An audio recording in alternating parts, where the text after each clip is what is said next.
পদ বাধা নয়, মানুষের মন বুঝে পরিবর্তনের রাজনীতি করার তাগিদ বিএনপির। জামায়াত ক্ষমতায় এলে দাবি আদায়ে রাস্তায় নামতে হবে না।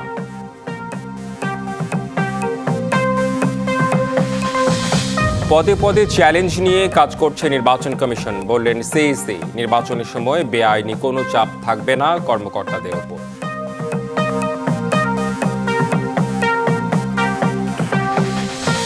নির্বাচন ও সংস্কার নিয়ে জাতিসংঘে নিজের অবস্থান স্পষ্ট করেছেন ডক্টর ইউনূস। দেশকে সঠিক পথে এগিয়ে নেওয়ার দায়িত্ব রাজনৈতিক দলগুলোর ওপর, মত বিশ্লেষকদের। জুলাই অভ্যুত্থানের পরেও দেশে নিরাপত্তা নিশ্চিত করা যাচ্ছে না। মানবাধিকার কমিশন না করে পিছিয়ে গেছে অন্তর্বর্তী সরকার, মন্তব্য দেবপ্রিয় ভট্টাচার্যের।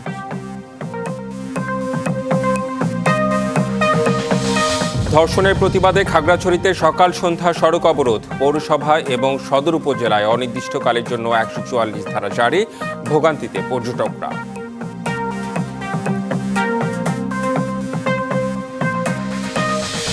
এবং পর্যটন শিল্পের প্রসারে অংশীজনদের সঙ্গে কাজ করছে সরকার, জানালেন উপদেষ্টা।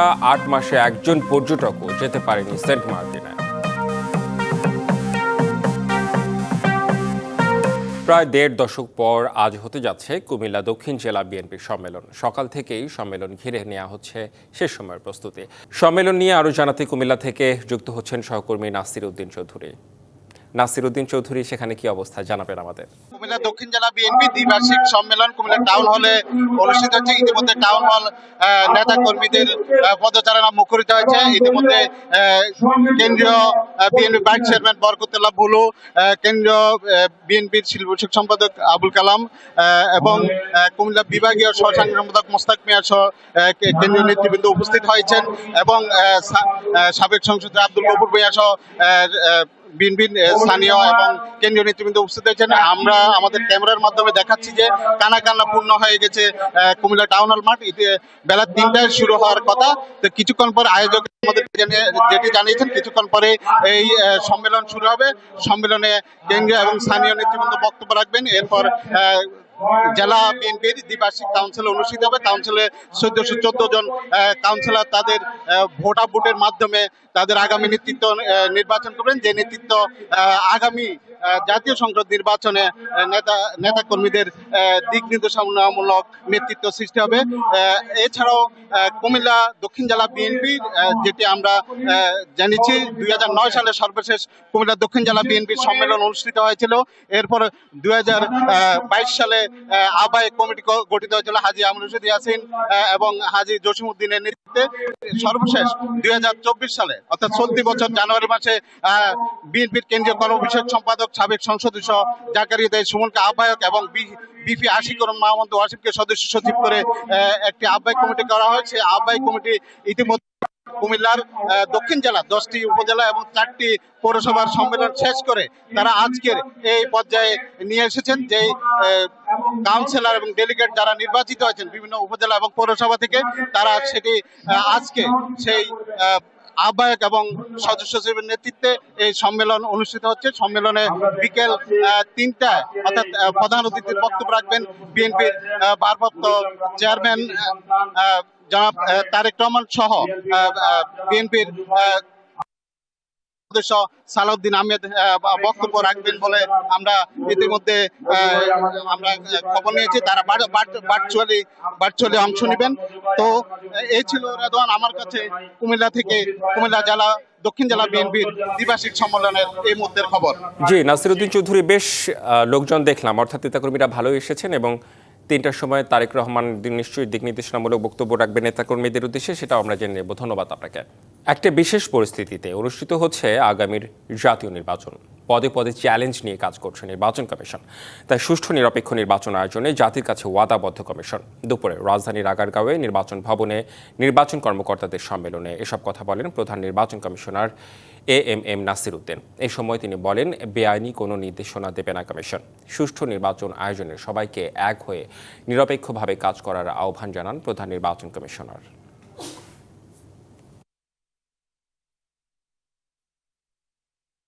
আমরা কাউকে ফেভার করার জন্য ইনস্ট্রাকশন দেব না, আমরা কারো পক্ষে কাজ করার জন্য ইনস্ট্রাকশন দেব না। আমাদের ইনস্ট্রাকশন হবে সম্পূর্ণ আইনানুগ, বিধি মোতাবেক আইন মোতাবেক সঠিক কাজটি সঠিকভাবে করার নির্দেশনা আমরা দেব এবং আমরা উইল মেক শিওর যে কাজটা সঠিকভাবে আপনারা করছেন।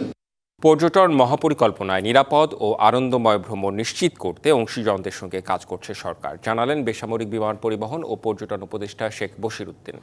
শনিবার দুপুরে রাজধানীর পর্যটন কর্পোরেশন বিশ্ব পর্যটন দিবস উপলক্ষে আয়োজিত সেমিনারে তিনি বলেন, অর্থনৈতিক সম্ভাবনাই পর্যটনের একমাত্র লক্ষ্য নয়, সংকীর্ণতা থেকে বেরিয়ে এসে নির্মলতা, নিরাপত্তা আর আনন্দকেই মূল লক্ষ্য হিসেবে দেখা জরুরি।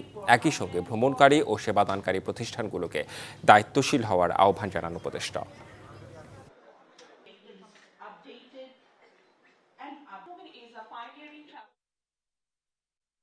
আমি আশা করি আমরা যে পর্যটন মহাপরিকল্পনার কাজ করছি সেখানে এইসব জিনিসের নিদর্শন নিশ্চয়ই ইনশাআল্লাহ থাকবে।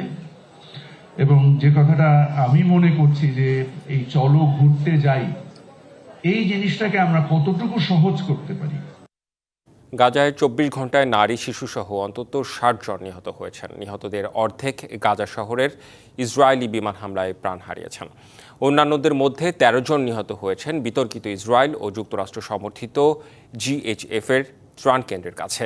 অন্যদিকে অধিকৃত পশ্চিম তীরে ইসরায়েলের অবৈধ বসতিতে ১৫০টির বেশি কোম্পানি ব্যবসা করছে বলে এক প্রতিবেদনে জানানো হয়েছে। বিশ্বজুড়ে প্রতিবাদ, উদ্যোগ, জাতিসংঘে হইচই, কোনো কিছুই দমাতে পারছে না গাজায় ইসরায়েলের আগ্রাসন। ২৪ ঘন্টায় গাজার বিভিন্ন এলাকায় ইসরায়েলের বিমান হামলা চলেছে। জাতিসংঘের মুখপাত্র স্তেফান দুজারিক বলেন, বিমান হামলার ফলে গাজার সাধারণ মানুষদের জীবনের নিরাপত্তা বিপন্ন হয়ে পড়েছে। আগাম সতর্কবার্তা ছাড়া চালানো আক্রমণে রিমালবাসী ধ্বংসস্তূপের মধ্যে জীবিতদের খোঁজ ছিল, আর চিকিৎসা কর্মীরা সরিয়ে নিচ্ছিলেন মরদেহ। এদিকে জাতিসংঘের মানবাধিকার দপ্তরের নতুন প্রতিবেদনে দেখা গেছে, অধিকৃত পশ্চিম তীরে ইসরায়েলের অবৈধ বসতিতে ১৫০-এর বেশি কোম্পানি ব্যবসা পরিচালনা করছে। তালিকায় রয়েছে এয়ারবিএনবি, বুকিং.কম, এক্সপেডিয়া এবং ট্রিপ অ্যাডভাইজরের মতো আন্তর্জাতিক প্রতিষ্ঠানও। স্থানীয় সময় শুক্রবার জাতিসংঘের মানবাধিকার দপ্তর তাদের ডাটাবেজ আপডেট করেছে, যেখানে ১৫৮টি কোম্পানির নাম রয়েছে। অধিকাংশ কোম্পানি ইসরায়েলের হলেও তালিকায় যুক্তরাষ্ট্র, কানাডা, চীন, ফ্রান্স ও জার্মানিতে নিবন্ধিত বহুজাতিক প্রতিষ্ঠানও রয়েছে। সংঘর্ষপূর্ণ এলাকায় ব্যবসা করা কোম্পানিগুলোকে নিশ্চিত করতে হবে যে তাদের কার্যক্রম মানবাধিকার লঙ্ঘনে অবদান রাখছে না। আমরা ব্যবসায়িক প্রতিষ্ঠানগুলোর প্রতি আহ্বান জানাই, যাতে তারা তাদের কার্যক্রমের নেতিবাচক মানবাধিকার প্রভাব মোকাবেলায় যথাযথ ব্যবস্থা গ্রহণ করে। জাতিসংঘের এই ডাটাবেজ আন্তর্জাতিক কোম্পানিগুলোকে আরও দায়িত্বশীল হওয়ার জন্য একটি গুরুত্বপূর্ণ হাতিয়ার হিসেবে কাজ করছে। আব্দুল আল মারুফ, বিবিসি নিউজ ডেস্ক। নাইজেরিয়ার উত্তর পশ্চিমের জামফারার একটি সোনার খনির একাংশ ধসে ১৩ জন নিহত হয়েছেন। এই ঘটনায় অন্তত ১০০ জনের মৃত্যুর আশঙ্কা করা হচ্ছে। প্রত্যক্ষদর্শীদের বরাত দিয়ে রয়টার্স জানায়, বৃহস্পতিবার মারুর কাদাউরি খনি এলাকায় খোঁড়া একটি গর্ত ধসে পড়ে। এই সময় ভূগর্ভে বহু স্থানীয় খনি শ্রমিক আটকে পড়েন। ঘটনার পর শুরু হওয়া উদ্ধার কাজ শুক্রবারও ব্যাহত ছিল। খনিতে চাপা পড়াদের উদ্ধারে জড়িতরা জানান, এখন পর্যন্ত ১৩ জনের মরদেহ উদ্ধার করা হয়েছে। আটকে পড়াদের উদ্ধার করতে গিয়ে অনেকেই শ্বাসকষ্টে ভুগছেন বলে জানিয়েছেন স্থানীয়রা। জলবায়ু পরিবর্তনের ভয়াবহ প্রভাব পড়ছে সুইজারল্যান্ডে। উদ্বেগজনক হারে গলতে শুরু করেছে দেশটির হিমবাহ। বিশেষজ্ঞরা বলছেন, দেশের হিমবাহগুলো দ্রুত অদৃশ্য হয়ে যাচ্ছে। তাদের মতে হিমবাহগুলোর আয়ু আর বড়জোর ৪০ থেকে ৫০ বছর। এটি সুইজারল্যান্ডের ওবারগুমস অঞ্চলের গ্রিস হিমবাহ। বরফ আর পাথরের এই বিশাল স্তূপ, যা একসময় প্রকৃতির এক অপূর্ব নিদর্শন ছিল, আজ জলবায়ু পরিবর্তনের শিকার। এখানকার গ্রিস হিমবাহ সরে যাচ্ছে অভূতপূর্ব গতিতে। হিমবাহ পর্যবেক্ষণ সংস্থা গ্লামুসের পরিচালক মেথিয়াস হাস জানান, গত ১ বছরে হিমবাহটি ৬ মিটার বরফ হারিয়েছে। এটি একটি মৃতপ্রায় হিমবাহ। এখানকার বরফগুলো দ্রুত গলে যাচ্ছে। আমরা যেখানে দাঁড়িয়ে আছি সেখানে সম্ভবত ৫ বছরের মধ্যে কোনো বরফ থাকবে না। 22, 23.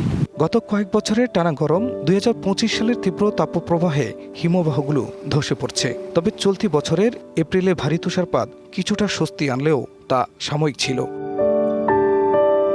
হিমবাহ গলে যাওয়ার ভয়াবহতা আরও স্পষ্ট হয় 2025 সালের মে মাসে। সে সময় সুইজারল্যান্ডের ব্লাটেনে হিমবাহ ধসে সেখানকার 90% বাড়িঘর চাপা পড়ে। বিশ্ব আবহাওয়া সংস্থার মতে 2000 সালের পর থেকে গ্রীষ্মে হিমবাহ গলার হার বেড়েই চলেছে। এমন অবস্থা অব্যাহত থাকলে শুধু সুইজারল্যান্ড নয়, বিশ্বের বহু এলাকা ভয়াবহ বিপদের মুখে পড়বে। খান মোহাম্মদ মুকুল, ডিবিসি নিউজ ডেস্ক। বিসিবি নির্বাচনে চূড়ান্ত ভোটার তালিকা প্রকাশ শেষে আজ চলছে মনোনয়নপত্র বিতরণ। দুপুর পর্যন্ত মনোনয়নপত্র সংগ্রহ করেছেন বেশ কয়েকজন। বর্তমান সভাপতি আমিনুল ইসলাম বুলবুল নিয়েছেন মনোনয়নপত্র। বিসিবিতে এসে নমিনেশন পেপার সংগ্রহ করেছেন সাবেক অধিনায়ক খালেদ মাসুদ পাইলট। প্রতিনিধি পাঠিয়ে মনোনয়নপত্র নিয়েছেন তামিম ইকবাল। এছাড়া জেলা ও বিভাগ কোটায় নিয়েছেন বেশ কয়েকজন প্রার্থী। যথারীতি 3 ক্যাটাগরি থেকে এবারের বিসিবি নির্বাচনে 25টি পরিচালক পদের জন্য লড়বেন প্রার্থীরা। মনোনয়ন সংগ্রহ করা যাবে আজই, জমা দেওয়ার শেষ দিন রবিবার।